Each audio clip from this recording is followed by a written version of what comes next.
Olá pessoal, seja muito bem-vindo aqui ao nosso canal. Bora falar de competição hoje? Pessoal, seguinte, está acontecendo a Volta à Catalunha, uma importante prova no calendário World Tour. Obviamente acontece na Espanha, são 7 etapas e a gente tem grandes nomes competindo nessa prova. Remco Evenepoel está lá, Jonas Vingegaard está lá, João Almeida e Tom Pidcock. Esses 4 nomes, com toda certeza, candidatos a GC, né, a serem líderes para a classificação geral. E hoje, dia 27 de março, a gente teve uma importante etapa lá, que foi uma etapa com chegada ao alto. Já era para ter tido uma etapa com chegada ao alto ontem, mas eles tiveram que neutralizar a parte da subida, porque estava perigoso. E hoje sim, eles tiveram a oportunidade de duelar na subida.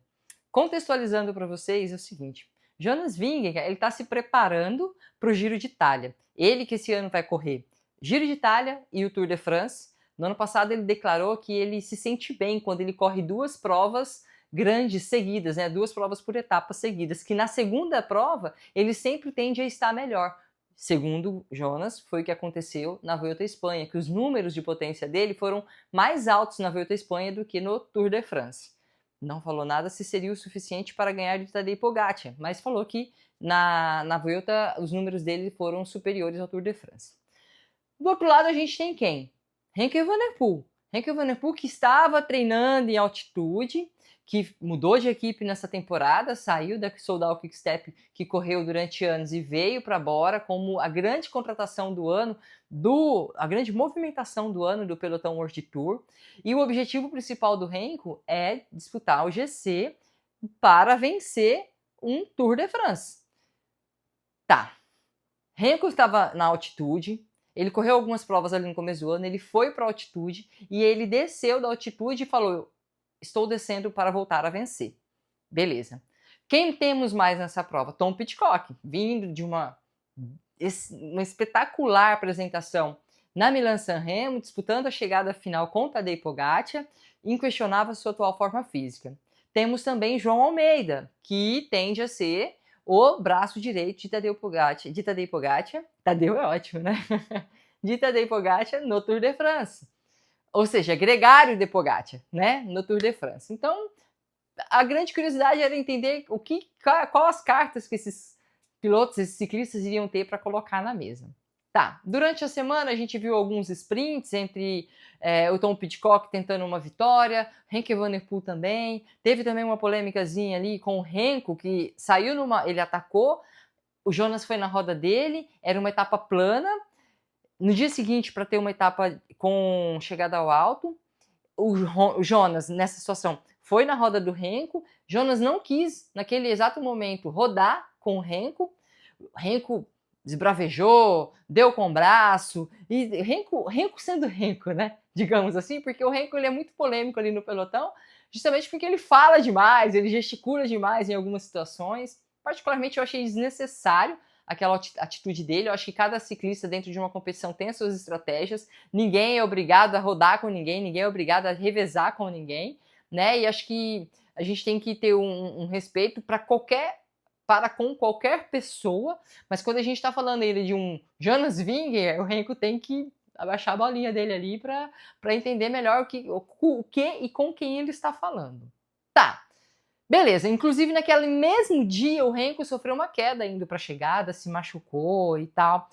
Isso, pessoal, hoje, pós-etapa, faz 48 horas, tá? Hoje é sexta-feira, então a gente está falando dessa queda do Remco na quarta-feira. E vale ressaltar que Remco está em excelente forma física. Ele mesmo falou, estou descendo da altitude para voltar a vencer. Certo? Ok. Especificamente nessa etapa de hoje, Tom Pidcock se envolveu numa queda e acabou cortando, ele não caiu, ele não se machucou, digamos assim, mas ele perdeu o pelotão naquele momento importante da prova, e aí quando eles chegaram no pé da última montanha do dia, que era uma montanha de mais ou menos 12 km com 7,2% de inclinação média, o Tom Pidcock já estava a 1 minuto atrás do pelotão principal, onde estavam os 4 GC. Fechado. Quinta etapa. Última subida. Como eu acabei de falar, 12 km. Média de inclinação de 7,2. Duro, né? tinha uma fuga na frente, mas essa fuga não ameaçava muita coisa. Ok. Cada um com seus gregários, conduzindo e tal. Mais ou menos quando estava com 8 quilômetros, João Almeida já explodiu o motor. Então, desses 4 GC que eu falei para vocês, a gente tinha apenas 2 que restou. Jonas Vingegaard e Remco Evenepoel. João Almeida estourou e, infelizmente, Tom Pidcock, devido ao envolvimento na queda, acabou não chegando no pé da montanha junto para duelar com esses 3 nomes que eu acabei de falar. E aí a grande curiosidade era o quê? Vamos ver o que o Remco vai ter, né, numa subida, porque se ele está em forma física, o Jonas está encaminhando a sua forma para, em maio, começar a disputar o Giro de Itália, a gente vai ter grandes embates. E vamos ter, de certa forma, entender ou testar Remco Evenepoel. Pois bem, faltava ali mais ou menos 7 km para a chegada, Jonas Vingegaard resolveu atacar. Atacou e Remco foi junto, respondeu ao ataque de Vingegaard. Foi o Vingegaard tirando e o Remco na roda. Detalhe, nesse momento o Vingegaard não deu com o bracinho como o Remco fez com o Jonas na etapa 3, né? Ele seguiu ali, não olhava para trás, colocou o passo dele e foi. O Remco na roda dele, até que Vingegaard cutucou de novo o pedal, testando e obviamente para largar Remco, e aí o Remco estourou o motor. Do momento do ataque inicial de Vingegaard até a segunda aceleração dele e o Remco sobrar, o que ficou? Ficou 2 km. Foi o que Remco conseguiu seguir na roda de Jonas Vingegaard. E é isso. 2 km. Depois, o Vingegaard seguiu sozinho, ganhou a etapa e veio juntando alguns escaladores ali atrás, mas moral da história, o Remco, além de tomar tempo do Vingegaard, o Felix Gall também atacou ali, faltando 1 km mais ou menos para a chegada. O Remco tentou seguir Felix Gall, e eu estou falando agora não de forma pejorativa, muito menos desmerecendo quem é o ciclista Felix Gall, mas a gente precisa ser realista que, pensando em GC, de um Giro de Itália, de uma Vuelta à Espanha, de um Tour de France, Felix Gall está bem longe de ser um escalador daquele primeiro andar ali que Vingegaard e Tadej Pogacar está. E hoje o Remco não conseguiu seguir Felix Gall.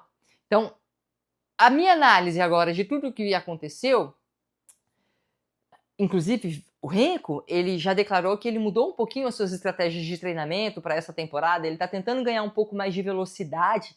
Por quê? Porque uma das grandes dificuldades que o Vingegaard tem, que o Remco tem, quando eles vão para o combate contra o Tadej Pogacar, é justamente as acelerações que o Pogacar tem. Quando você está no passo, até que se sustentam ali, mas Pogacar tem acelerações muito potentes, e isso vai machucando eles. Só que a gente precisa entender que Tadej Pogacar é Tadej Pogacar, é um fora de série. Tadej Pogacar, Usain Bolt, Simone Biles, né? Rebeca Andrade, são ciclistas que, ou são esportistas, Pelé, Ronaldo, Messi, Cristiano Ronaldo. A gente não tem todo o pelotão, gente. Não é todo dia. E aí o Remco tá deixando um pouquinho, deu ênfase nesse trabalho para melhorar a sua velocidade, para melhorar as suas acelerações. Só que a escalada dele, e ele que estava treinando na altitude, montanha, sobrou hoje para Jonas Vingegaard. Diminuindo Vingegaard? De forma alguma. Pelo contrário, nós estamos falando de Jonas Vingegaard. Bicampeão Tour de France, 2 vezes seguidas vice-campeão do Tour de France, né, perdendo apenas para Tadej Pogacar, que a gente sabe quem é e não precisa falar muito aqui. É preocupante. Por quê? Porque se um dia Remco Evenepoel sonha em estar na liderança de um Tour de France, para GC, não de uma etapa, porque pegou a camisa, porque amanhã vai perder, Remco Evenepoel talvez vai ter que acelerar um pouco a sua preparação para tentar entender o que o seu corpo pode dar ou o que ele tem para extrair dali, porque, na minha opinião, ele está bem longe de, hoje, duelar com Jonas Vingegaard e Tadej Pogacar no Tour de France. Eu já entendo que o Pogacar está um nível acima de qualquer um, e eu vou trazer um vídeo sobre isso aqui para vocês. O Pogacar hoje ele tá ali 1 ou 2 degraus acima de todo o pelotão. Depois a gente, na parte da escalada, a gente tem sim o Jonas Vingegaard. Eu tô falando agora, pessoal, na parte da escalada, porque senão vocês vão falar assim para mim: ah, Cris, mas você tá menosprezando um ciclista que é atual campeão olímpico de contrarrelógio, que é atual campeão olímpico de estrada, que é atual tricampeão mundial de contrarrelógio, é campeão mundial de contrarrelógio, já foi campeão de Vuelta à Espanha. Sim, eu sei tudo isso e é um fenômeno também. Mas hoje, na escalada, Henk van der Poel está 2 degraus abaixo de Jonas e 3 ou 4 degraus abaixo de Tadej Pogacar. Óbvio que também temos a questão da idade, né? O Henk é um pouquinho mais novo do que o Pogacar, papapá. Mas tá longe, pessoal. Eu quero saber qual é a opinião de vocês sobre Henk van der Poel, até mesmo sobre ele desbravejar com o Jonas, e sobre a performance e a entrega dele hoje numa etapa. Foi apenas uma etapa de montanha, ainda vai ter mais uma, mas eu vi um Henk bem longe do que ele precisa estar, mesmo estando em boa forma, para duelar com o Jonas e Pogacar no Tour de France. Quero saber a sua opinião. Até o próximo. Tchau, tchau.